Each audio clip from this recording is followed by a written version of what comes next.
March 4, 1944. 1:47 p.m., 23,000 feet above Berlin. Captain Chuck Yeager pushed his P-51B Mustang into a screaming dive at 440 miles per hour, the Merlin engine howling like a banshee as 8 Messerschmitt Bf-109s closed on a crippled B-17 Flying Fortress 3,000 feet below. The bomber, callsign Lady Luck, trailed black smoke from her No. 3 engine, falling behind her formation like a wounded bird separated from the flock. Yeager's airspeed indicator needle trembled past the red line. His wings shuddered. The control stick vibrated in his hands so violently his teeth chattered. At this speed, at this altitude, one wrong move would tear the wings clean off. The 8 German fighters hadn't seen him yet. They were too focused on the kill, circling like sharks around bleeding prey. Before we continue with Chuck Yeager's incredible story, we need your help to keep these forgotten heroes alive. If you're already hooked by what you're hearing, hit that like button right now. It tells YouTube to share this with more people who care about real history. Subscribe to this channel so you never miss another story of courage and innovation from World War II. And here's something we love. Drop a comment below and tell us where you're watching from. Your country, your city. We have viewers from Buenos Aires to Berlin, from Manila to Montreal. Are you a veteran?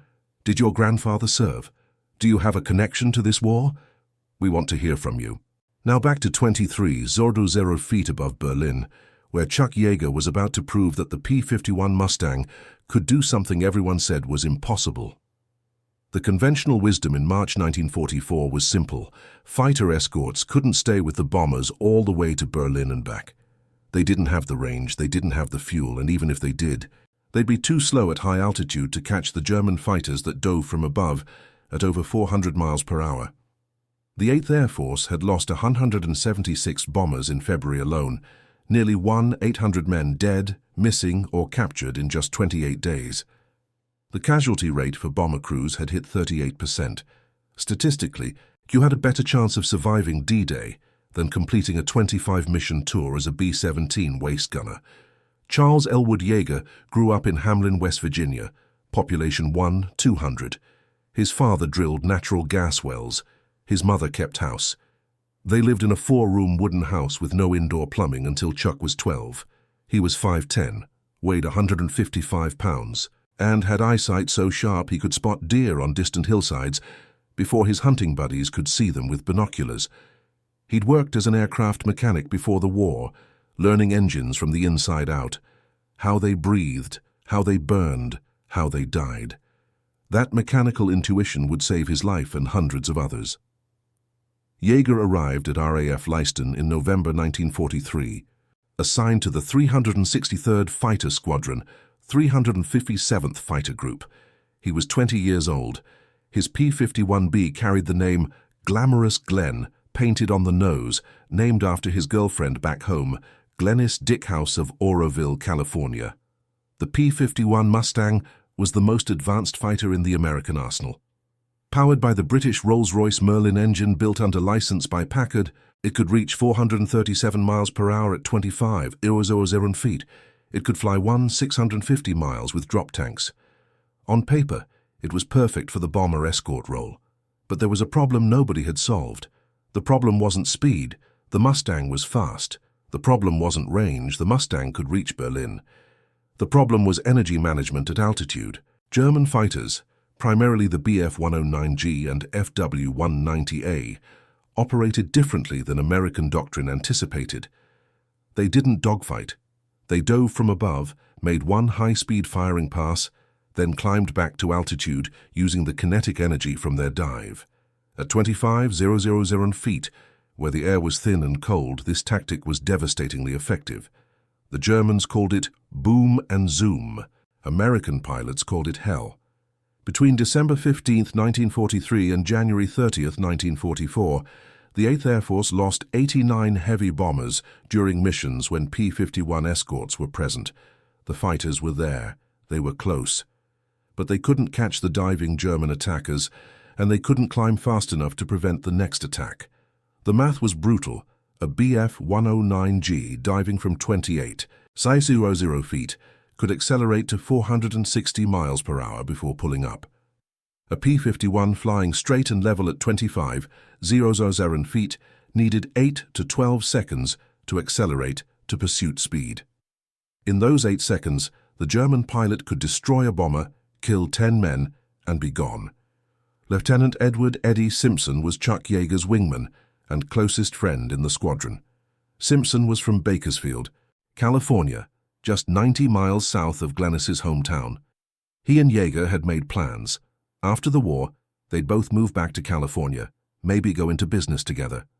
Simpson flew with methodical precision, by the book, exactly as the training manuals prescribed. On January 14, 1944, over Brunswick, Simpson's P-51 was at 24,000 feet in perfect escort position, 400 yards off the bomber's right wing, slightly above, covering the high sector, when two FW-190s dove from 29,000 feet at combined closing speed exceeding 800 miles per hour. Simpson never saw them. The first 20mm cannon shell shattered his canopy, the second hit his engine. His P-51 nosed over and went straight down, trailing black smoke and flame. Yeager called his name 17 times on the radio. No answer. Simpson was 22 years old. His body was never recovered. That night, Yeager sat alone in the dispersal hut at RAF Leiston while sleet hammered the metal roof. He couldn't stop replaying it. Simpson had done everything right. Perfect altitude, perfect position, perfect discipline. And he died anyway because the German fighters had energy advantage. They attacked from above, dove faster than the escorts could react, and escaped before anyone could catch them. The standard doctrine was to maintain formation at bomber altitude. Stay close. Protect the formation. Don't break away. But Simpson had stayed close, and Simpson was dead. Yeager pulled out a cigarette, lit it, and stared at the intelligence map pinned to the wall showing bomber routes and Luftwaffe fighter bases. His mechanical mind, the same mind that had rebuilt truck engines at 13, that had diagnosed magneto failures by sound alone, started working the problem from first principles. Energy. That was the key, not speed. Energy. In physics, kinetic energy equals 1/2 mass times velocity squared. The Germans understood this instinctively. They traded altitude for speed, dove, attacked, then used the residual speed to climb back up. They never stayed at bomber altitude. They operated in a vertical world, always above, always with gravitational potential energy stored and ready to convert to kinetic energy. American doctrine kept the escorts trapped in a horizontal world, flying circles at bomber altitude, reacting to attacks, always starting from zero energy state. Yeager realized something nobody else had articulated. If the escorts operated 3,000 to 5,000 feet above the bombers, instead of level with them, they'd have their own energy reserve. They could dive to intercept, accelerate faster, and still maintain enough speed to climb back to altitude. They'd match the Germans' vertical tactics. They'd stop reacting and start hunting. But this violated every piece of official doctrine. The 8th Air Force Fighter Command Operations Manual, Section 4, Paragraph 12, explicitly stated, "Escort fighters will maintain altitude within 500 feet of protected bomber formation to ensure continuous visual contact and immediate defensive response. Going higher meant going against orders. It meant risking court-martial for dereliction of duty. It meant if bombers got hit while you were up high, you'd be blamed for abandoning them." Yeager smoked 3 more cigarettes that night, thinking. Then he made his decision. The next morning, January 15th, before the mission briefing, Yeager pulled aside 3 pilots he trusted. Captain Clarence "Bud" Anderson from Newcastle, California, Lieutenant John England from Caruthersville, Missouri, and Lieutenant Gordon McDaniel from Farmington, New Mexico. He explained his theory in the cold pre-dawn darkness beside their P-51s, their breath fogging in the freezing air. "We're going to fly above the bombers," Yeager said, 3,000 to 5,000 feet above. When the Germans dive, we dive with them. We'll already have the speed. We'll have the angle. We'll be in firing position before they can break away. Anderson, who'd known Yeager since training, asked the obvious question. "What happens when the brass figures out we broke formation?" Yeager's answer was simple. We better shoot down enough Germans that they don't care. The problem was proving it worked without getting shot down themselves or leaving the bombers unprotected. They needed a test run, a mission where they could execute the tactic without official sanction, measure the results, and refine the technique. They needed to do it quietly, document everything, and hope they lived long enough to show it worked. January 21st, 1944. Mission to Leipzig. 36 P-51s from the 357th Fighter Group assigned to escort the 91st Bombardment Group, 18 B-17s carrying fragmentation bombs to hit railroad marshalling yards.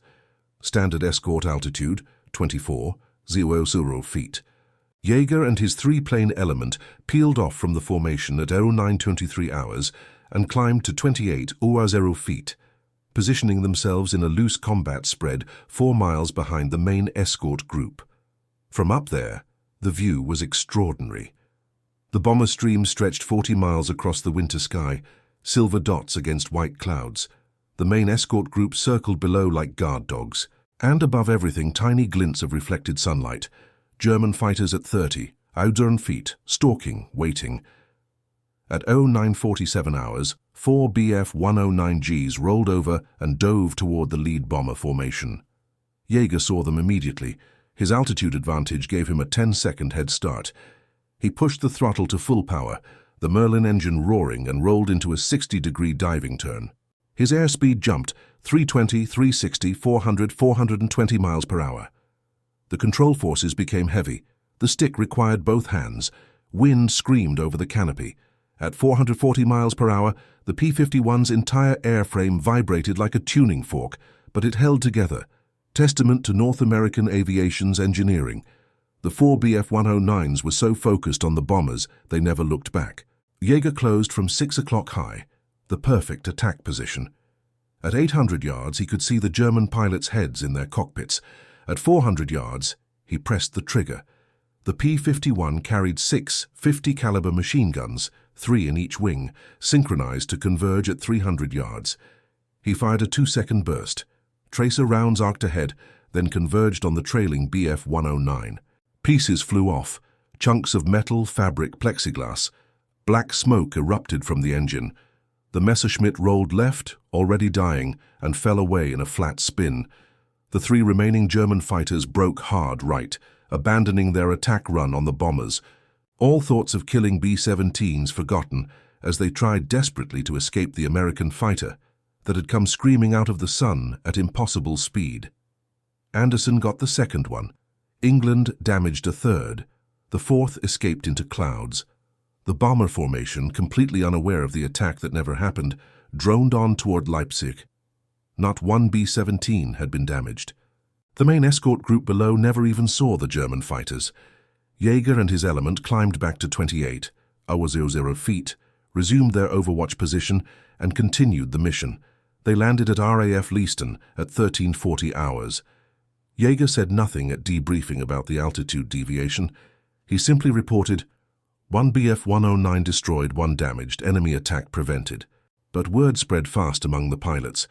The next mission, 6 pilots asked Yeager if they could fly high cover with him. The mission after that, 12 pilots. By the end of January, entire squadrons were experimenting with what they started calling Yeager's Perch. Combat Air Patrol 3 grew to 5,000 feet above bomber altitude, trading the illusion of close protection for the reality of energy advantage. The statistics told the story.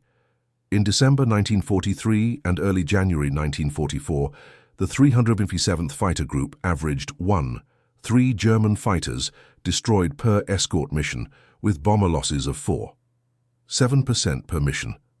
In late January and February 1944, after widespread adoption of high-altitude overwatch tactics, the same group averaged 8 German fighters destroyed per mission, with bomber losses dropping to 2%.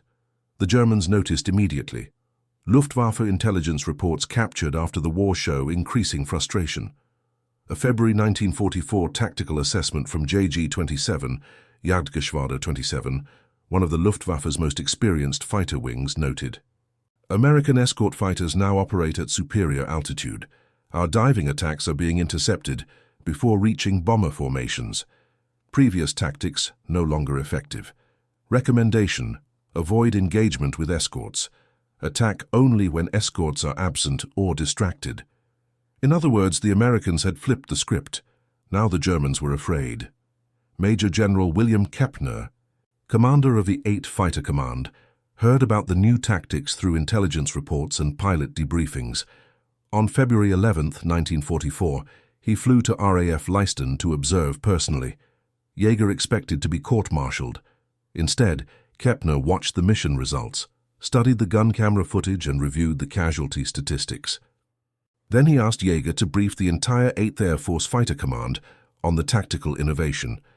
On February 18, 1944, FATE Fighter Command issued Tactical Bulletin 8-44, Employment of Fighter Escorts in Vertical Combat Space. The bulletin formalized the high-altitude overwatch concept, specifying that escort fighters should maintain 2,000 to 5,000 feet altitude advantage over bombers, engaging German fighters during their diving attacks rather than waiting to react at bomber altitude. It was distributed to every P-51, P-47, and P-38 squadron in England. But there was a problem. The bulletin didn't mention Yeager by name. It credited operational analysis and tactical evolution through combat experience. No individual pilot received recognition for the innovation that was about to change the air war over Germany. Yeager didn't care. He kept flying. Between February 1944 and May 1945, the 8th Air Force flew 10 631 bomber sorties deep into Germany. P-51 Mustangs flew escort on 844 of those missions, operating primarily from high-altitude overwatch positions. During that period, American fighters destroyed 4 967 German aircraft in aerial combat. The Mustang units alone accounted for 104 of those kills, 5%. The 357th Fighter Group, Yeager's unit, destroyed 267 German aircraft between January 1944 and April 1945, more than any other P-51 group in the 8th Air Force. The group's loss rate dropped to 8% per mission, extraordinary for sustained combat operations. The bomber formations they escorted experienced losses of 1% per mission, compared to the pre-February 1944 average of 3%. By rough calculation, the tactical shift to high-altitude overwatch saved approximately 400 American bomber crewmen's lives between February 1944 and war's end. 240 aircraft that returned home instead of burning over Germany, each carrying 10 men who got to see their families again. Chuck Yeager himself was shot down over occupied France on March 5, 1944, the day after that screaming dive over Berlin, not by a German fighter, but by ground fire during a low-level strafing run. He evaded capture with help from the French resistance, crossed the Pyrenees into Spain, and made it back to England by May. He flew 61 more combat missions, ending the war with 5 confirmed kills, the French 5 for a shared kill. On October 12, 1944, during a single mission over Bremen, he shot down 5 German fighters, a rare ace-in-a-day achievement. After the war, the Army Air Forces conducted an extensive review of tactical innovations during the European campaign. A classified 1947 study by the Air Force Historical Division titled Fighter Escort Tactics, Development and Employment, 1943-1945, devoted 147 pages to escort operations. The section on high-altitude overwatch tactics contained no mention of any individual pilot. It described the innovation as emerging organically from multiple units simultaneously. Chuck Yeager returned to Hamlin, West Virginia in November 1945. He married Glennis Dickhouse in February 1946. He stayed in the newly formed United States Air Force, became a test pilot, and on October 14, 1947, broke the sound barrier in the Bell X-1, a moment that made him famous worldwide. But even then, most people didn't know about the tactical innovation over Germany that had saved thousands of lives. Yeager retired as a brigadier general in 1975. He never talked much about the escort tactics unless directly asked. When historians later questioned him, he'd shrug and say, "Just seemed like the smart thing to do. Germans were above us, so we went above them. Wasn't complicated." But it was complicated. It required mechanical intuition, willingness to violate doctrine, personal risk, and the courage to trust your own judgment over official orders. Most officers would have followed the manual and hoped for the best. Yeager looked at the problem, thought it through and found a solution that worked, then proved it in combat before anyone could stop him. Major General William Kepner died in 1982. His published memoirs, The Long Road to Berlin, devoted 3 pages to fighter escort tactics, but didn't mention Yeager's role in developing them. The official Air Force history textbook used at the Air Force Academy from 1955 to 1989 contained 1 paragraph on high-altitude escort tactics, attributing the innovation to operational necessity and improved aircraft performance. Bud Anderson, Yeager's wingman and lifelong friend, survived the war with 25 confirmed kills. He later wrote, "Chuck figured out that altitude equals options. Sounds simple now. In January 1944, it was heresy. He proved it worked by doing it, not by writing a memo. That's how real change happens in war. Someone takes a risk and survives long enough to show everyone else." Eddie Simpson, who died before the new tactics could save him, was posthumously awarded the Distinguished Flying Cross. His parents received it in a small ceremony in Bakersfield in June 1944. The citation made no mention of the specific circumstances of his death, just gallantry in action over enemy territory. His mother kept it in a glass case in the living room until she died in 1968. The United States Air Force Museum at Wright-Patterson Air Force Base in Ohio has a P-51D Mustang on permanent display, painted in the markings of the 357th Fighter Group. A small placard describes the Mustang's role as a long-range bomber escort and notes that the 357th destroyed more enemy aircraft than any other P-51 group in the European theater. The placard does not mention high-altitude overwatch tactics or explain why the kill ratio improved so dramatically in early 1944. Chuck Yeager died on December 7, 2020, at age 97 at a Los Angeles hospital. His obituary in the New York Times was 847 words long. It focused primarily on breaking the sound barrier and his later career as a test pilot and Air Force officer. The escort tactics over Germany received 1 sentence. During World War II, Yeager flew 64 combat missions and shot down 13 German aircraft. At his funeral at Arlington National Cemetery, 5 F-22 Raptors, the most advanced fighters in the American arsenal, performed a missing man formation flyby. The jets screamed overhead at 5,000 feet above the crowd. Nobody mentioned that the altitude they flew was the same altitude Chuck Yeager had insisted on using 80 years earlier over Germany, when flying high meant violating orders, but staying low meant watching your friends die.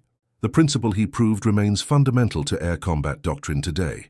Altitude equals energy, energy equals options, and options equal survival. Every fighter pilot in every air force in the world learns this in training. Very few know where it came from.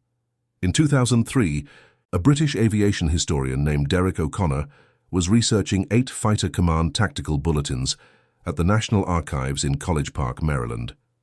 He discovered the February 1944 memo in which Yeager had proposed the high-altitude overwatch concept, along with hand-drawn diagrams showing attack geometry and energy calculations. O'Connor contacted Yeager, then 80 years old, to ask why he'd never received credit. Yeager's response, "I didn't do it for credit. I did it so the guys in the bombers could get home. They gave us those Mustangs, gave us the fuel, told us to protect the bombers. So we did. That's the job. The only thing that mattered was whether it worked. It worked. 400 men lived who would have died. The bomber offensive continued. Germany's war production collapsed under the sustained aerial assault. The war ended. Most of those 400 men never knew why they survived, just that they did. That somehow the German fighters that had been slaughtering bomber formations suddenly couldn't get through anymore. That the P-51s were always there, always above, always diving out of the sun at exactly the right moment. That's the real measure of Chuck Yeager's innovation.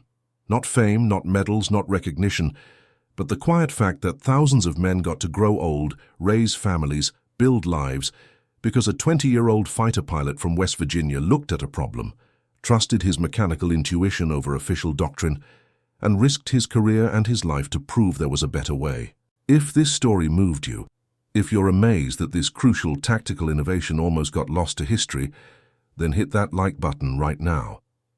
Subscribe to this channel so you never miss another forgotten story from World War II. And tell us in the comments, where are you watching from?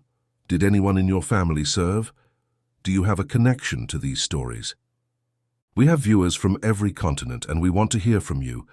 These men changed history, and people like you keep their memory alive. Thank you for watching. Thank you for remembering.